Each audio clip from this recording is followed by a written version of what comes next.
Arriving at Grandma's old house always felt heavy, not in a comforting way, but like walking through thick fog.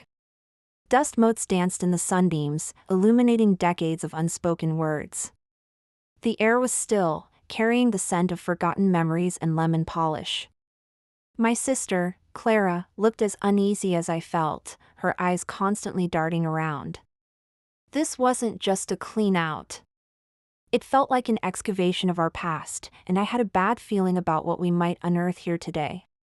In the attic, tucked away behind boxes of faded photographs and moth-eaten blankets, I found it. A small, wooden chest, intricately carved, but locked tight. It didn't look like anything else in the house. A knot formed in my stomach as I picked it up, feeling a strange weight to it, almost like it held a beating heart.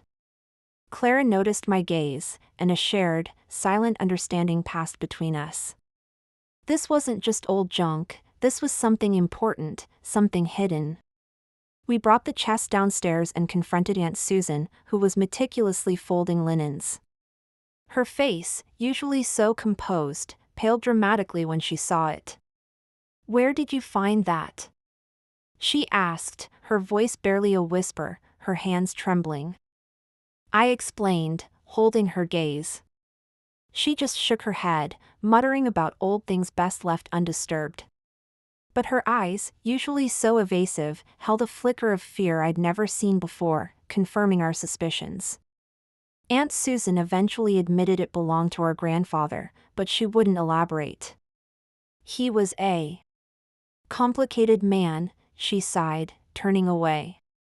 Some things just stayed with him. Her evasiveness only fueled our curiosity.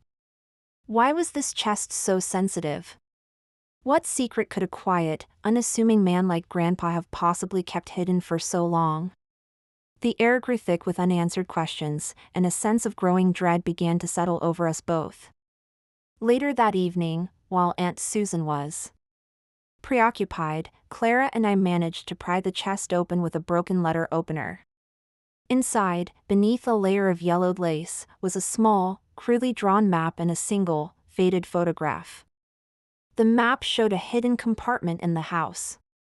The photo, a snapshot of my grandfather, much younger, stood next to a woman I'd never seen before.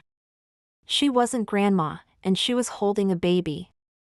We followed the map to a loose floorboard in Grandpa's old study.